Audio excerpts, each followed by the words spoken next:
Bueno, tú me preguntas que cuál es el fenómeno, qué es lo que está pasando, cuál es mi criterio de por qué se pierden tantos muchachos en el béisbol. Bueno, mira, en primer lugar, hay en las ligas a nivel de Latinoamérica, los horarios de los muchachos no son flexibles, los horarios no favorecen la práctica del béisbol en las ligas, producto de que los muchachos salen tarde de la escuela, a veces son 2 veces a la semana nada más que se debe, que ellos tienen la posibilidad de poder entrenar. El béisbol es un deporte muy difícil, precisamente por eso se comienza en edades tempranas, porque la maestría deportiva se alcanza a través del tiempo, de muchos años. Es un deporte, de los deportes con pelotas, es el deporte más complejo, es un deporte físico, es un deporte de velocidad, de reacción, de reflexión, de explosión, pero a la vez es un deporte eminentemente mental. Entonces lo que sucede es que los programas de entrenamiento, los planes de entrenamiento no tienen la calidad que deberían de tener, pero yo diría que ni en un 15%.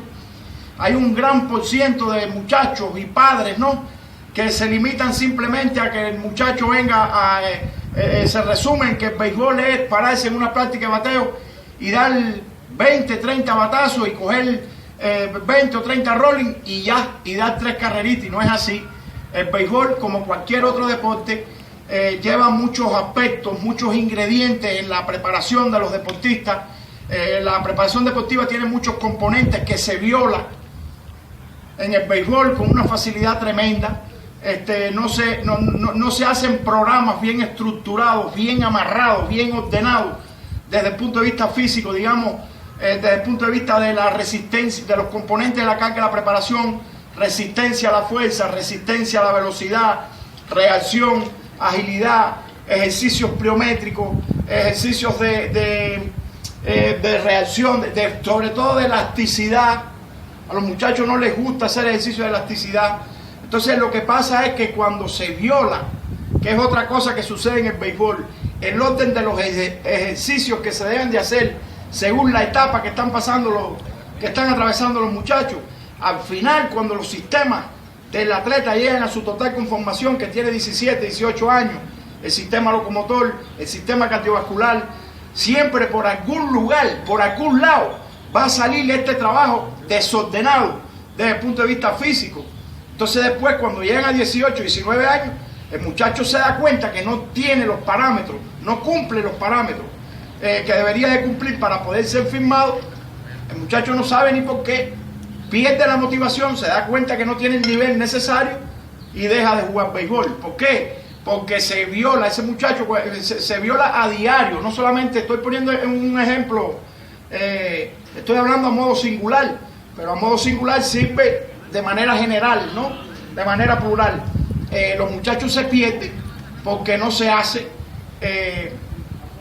valga la redundancia, un plan de entrenamiento bien estructurado desde el punto de vista físico, desde el punto de vista técnico, desde el punto de vista táctico, y los muchachos pierden la motivación. Por ejemplo, si usted no hace ejercicios de elasticidad, si los muchachos no hacen ejercicios de elasticidad en la etapa que tienen que hacerlo, que es cuando el músculo se está conformando, el sistema locomotor, el sistema de articulaciones, de hueso, de músculo, antes de que las palancas largas crezcan, si se forma este sistema locomotor sin esa información desde el punto de vista de la elasticidad, el muchacho después no va a poder alcanzar el máximo potencial de la velocidad que él pudo haber alcanzado. Si se violan, por ejemplo, los ejercicios de frecuencia de movimiento y de frecuencia forzada de movimiento, ejercicio, por ejemplo, para el tren inferior corriendo, frecuencia forzada, frecuencia de movimiento, ¿qué es lo que sucede? Que después el muchacho llega a 16, 17 años y mejora la longitud del paso, mejora la zancada, pero no mejora el tiempo de las 60 yardas porque le faltó la frecuencia, no trabajó la frecuencia en la etapa que tuvo que haberlo trabajado. Los ejercicios de pliometría en la etapa esta también de 15 a 18 años, que son importantísimos, es otra cosa que tampoco se hace, no se hace. Todos estos aspectos, todas estas cosas se violan a diario en cualquier campo de entrenamiento en el béisbol. No se hacen diagnósticos, no se saben hacer diagnósticos físicos ni diagnósticos técnicos, no se les hace a los muchachos. Yo me he topado con muchachos que tienen 15 años, a punto ya de firmar pues, desde el punto de vista de la edad, con tremendo talento. Y ellos no saben cuánto, ni siquiera saben ellos cuánto hacen en la prueba de 60 yardas. No saben. ¿Por qué? Porque no se le hacen test pedagógicos. Entonces se trabaja así. Se trabaja a lo ciego, prácticamente. Entonces, yo creo, ese es mi criterio, ¿no? Producto de eso, de todas estas cosas que estoy hablando, quizás hasta de otras cosas también, es que se pierden tantos muchachos en el béisbol. Imagínate, un país como Puerto Rico, con tanta tradición beisbolera. El otro día me mandan un dato de la Federación de Béisbol de allá de Puerto Rico, que en Puerto Rico de cada 400 muchachos que juegan béisbol, llega uno al béisbol profesional. Aquí en México es por el mismo estilo. El otro día me decía el scout de los Diablos Rojos, que es amigo mío, Roberto Verdugo. Estaba hablando yo con Roberto y Roberto me decía que la proporción debe ser de cada 100 muchachos que ellos firman, los Diablos Rojos, llegarán 5, si acaso, al béisbol profesional, no a Grandes Ligas, no, al béisbol profesional. Entonces, me está hablando un señor que toda su vida jugó béisbol, todo el mundo lo conoce, que lleva no sé cuántos años siendo scout, que tiene una vasta experiencia en la observación, en esta cosa del béisbol, y estaba totalmente de acuerdo conmigo. Entonces, yo creo que esos son los factores que inciden en que el béisbol no siga, o sea, que no mejore, que no llegue más cantidad de muchachos a lograr su sueño, entre otras cosas que prefiero no mencionar para no herir sensibilidades. Pero el béisbol también comete, uno de los errores que comete el béisbol es que apela más a la figura, como he dicho en otros videos, que a la propia ciencia, y esto no deja que el avance de la ciencia y la técnica llegue de la manera más eficaz al béisbol, porque el béisbol no tiene escuela, desgraciadamente el béisbol no tiene capacitación. Entonces, pues hay un criterio muy tergiversado por una gran parte de personas que trabajan en el béisbol, que ellos mismos no ven el béisbol como un deporte. Entonces, pues, son muchísimos factores, pero a grandes rasgos, yo creo que lo que te puedo decir que desde mi punto de vista, lo que más yo creo que incide en que los muchachos no lleguen más al béisbol son estos factores a grandes rasgos que te estoy mencionando. El tema es muy amplio, hay para muchísimo más, pero bueno, a grandes rasgos. Ciencia aplicada detrás de la preparación de los beisbolistas, pues por supuesto que el mayor por ciento de los beisbolistas se pierden en el impasse ese que hacen de la categoría juvenil al béisbol mayor, ¿no? ¿Por qué? Porque se violaron las condicionales físicas de la etapa, por etapas, ¿no?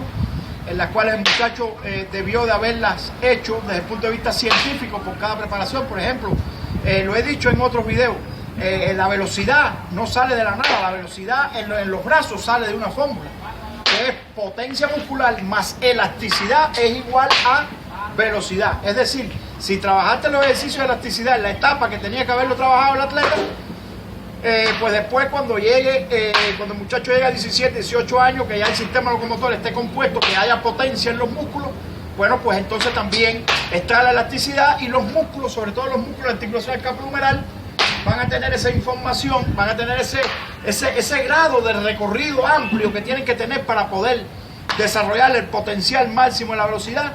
Lo va a tener porque se hicieron los ejercicios de flexibilidad. Igual que corriendo, como dije anteriormente, para correr la velocidad sale también de una fórmula científica, que es frecuencia de movimiento más longitud de paso es igual a velocidad. Si los atletas hacen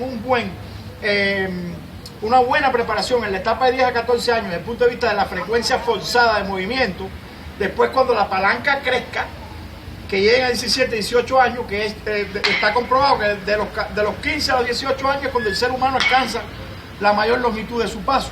Entonces, cuando el atleta mejora la zancada, pues también tiene buena frecuencia. ¿Por qué? Porque la trabajó. Pero si no la trabajó en la etapa que tenía que haberla trabajado, pues eso ya es tarde, ya eso se va a quedar así. Entonces después se le quiere meter todo junto al muchacho, el muchacho no, pasan los meses, pasa un año, el muchacho no mejora ni una décima en la prueba de 60 yardas, y es por eso, porque ya es tarde, se violó el principio científico, ¿no? de los ejercicios que tenía que hacer según las condicionales físicas de esa etapa, y así sucesivamente ocurre con todos los parámetros, con todos los componentes de la carga y la preparación, prácticamente desde que el atleta comienza a desarrollarse en el béisbol. Yo creo que, bueno, por el producto de todo esto, desde el punto de vista de la preparación y el orden de los ejercicios, es que se pierde toda esta inmensa mayoría de los muchachos en el béisbol, que es alarmante, ¿no? Cómo llega un número tan reducido al béisbol de Grandes Ligas.